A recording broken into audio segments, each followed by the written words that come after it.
Nagaland is one of the few places that is still safe from the modern commercialization and human activities of tourism in northeast India.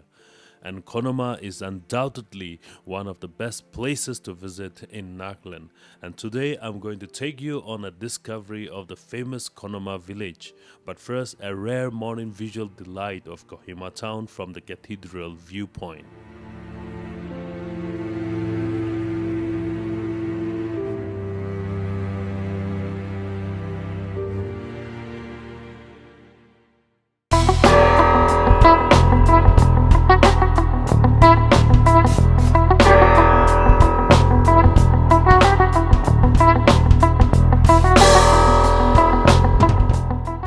The drive to Konoma village is a thrill for all adventurers and not so much fun for a tourist who is pampered with cushioned travels, but will be amazed with the terrain and the destination delights both into a world of rich cultural heritage and legacy. Although the drive is just about 20 kilometers away from Kohima, the road being mostly unpaved seems longer for those in hurry. Besides, along the way, one is but tempted to make stops over the imposing and towering memorials for a photo shoot or a nature break. Konoma Village Gate, which is dedicated to unity, peace, and progress, majestically welcome all travelers just about a kilometer from the village, and the writings on the gate are but beautiful yearnings of its people, which should not be missed. Konoma village is a must visit for any traveler coming to Kohima district. Like all Naga villages, Konoma is also set on a hill.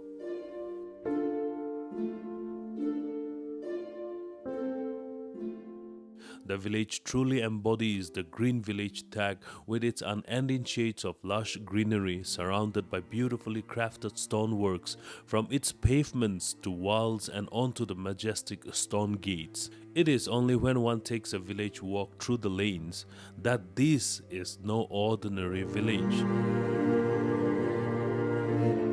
The local people have developed a very high state of craftsmanship both in stoneworks and basketry, besides highly sustainable farming. I took the stairs beautifully laid with perfect stoneworks, wildflowers and vegetation blooming on the side walls, catching my breath on the beautiful sight and scene right up to the top of the village, leading me straight to the memorial of G.H. Daman, the first British political officer in the Naga Hills, who was killed at Konoma on 14 October 1879 during the Anglo-Konoma War between 1845 to 1880, which was fought to resist British invasion, although a sad story of conquest, resistance and bravery. Today, the memorial is perched on the top of the village, and one can get a bird's eye view of the village and a panoramic view of the landscapes. I'm told that these never-ending terraces grow around 40 different kinds of paddy at various elevations. For those with time in hand, hiking down to the paddy fields is a must-do when visiting Konoma.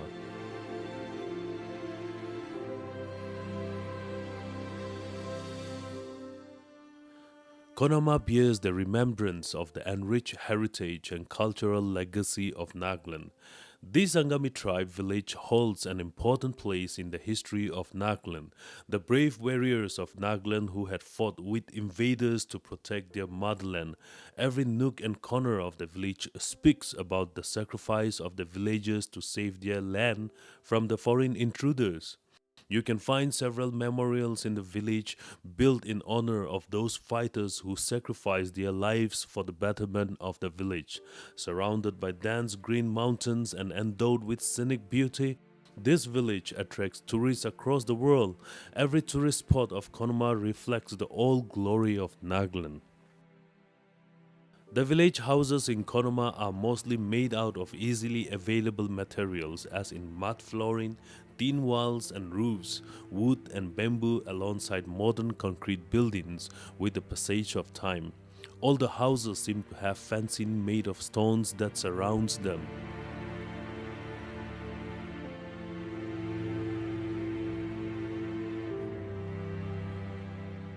A walk through the lanes of Konoma village and exploring the different forts is awe-inspiring of the tribal warriors of days gone by.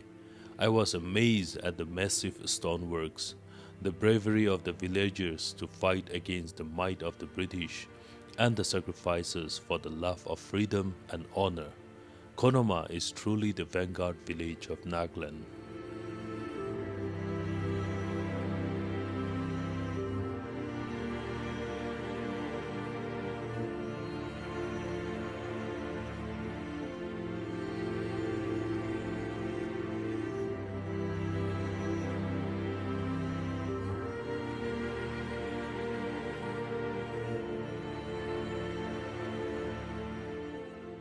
There is a nice little hotel down the corner of the village if one decides to stay overnight and feel the pulse of the rural life. Those adventurous and craving for real experience also has options for homestays.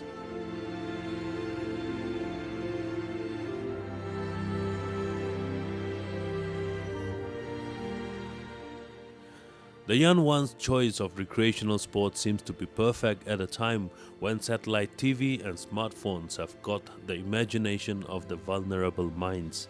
I noticed how the girls played athletically unlike the ones in towns of my upbringing.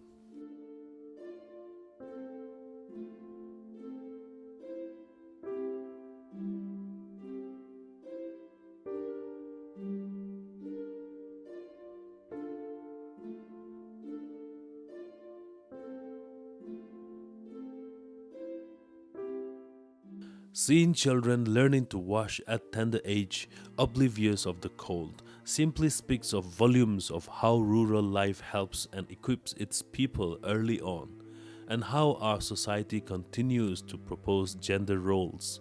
The abundance of water only reminds me of the benefit of conserving and protecting the forest, which is the main source of water reservoir naturally in a rain-fed region, and Konoma is a perfect example.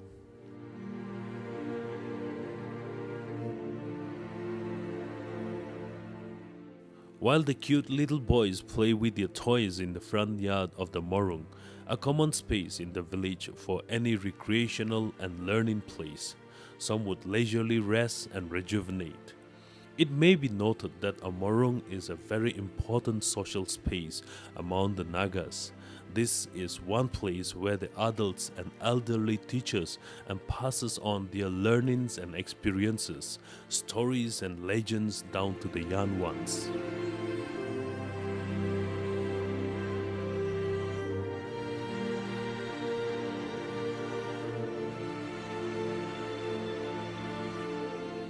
Morung is generally a big hall with a fireplace in the center and benches on the sides, which is appropriate so as to allow all to have access to the elderly speaking or teaching.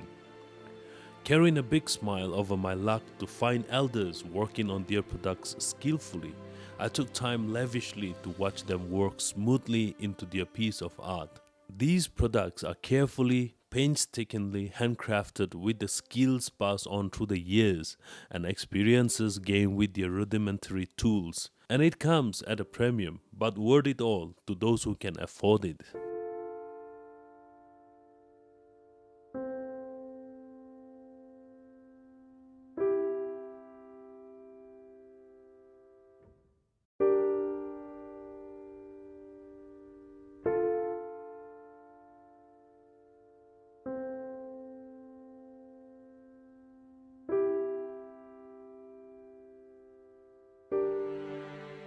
Rural life is simple and humble, but with dignity.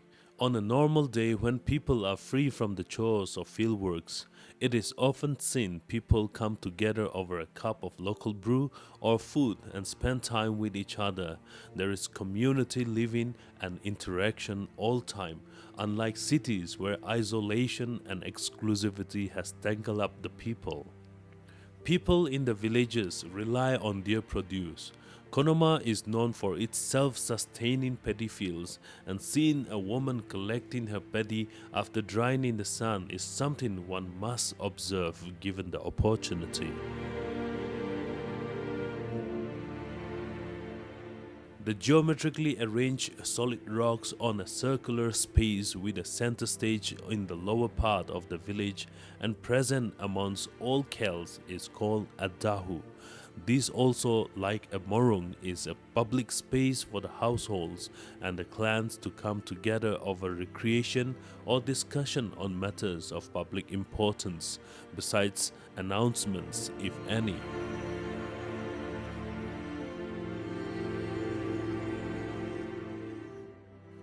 With much developments and advancement, the old authentic houses in ancestral architectural designs are slowly fading away. But at Connemara one still gets to see the beautiful and mystic dwellings, and it is a treasure today to find one for an experience of a lifetime. These particular house attracted my attention because despite the mushrooming of concrete structures nearby, it still stands tall and majestic with the rich designs of traditional motifs. Besides, it houses a gun as big as a giant capable of doing its purpose. The basket, the mitun's horn for a cup, the shield and the mammoth wooden spoon and the front porch with a community space of a fireplace in the middle is perfect. People in the village are friendly and cordial with a smile always. Even better if you speak local Angami dialect, then you can share a joke or two.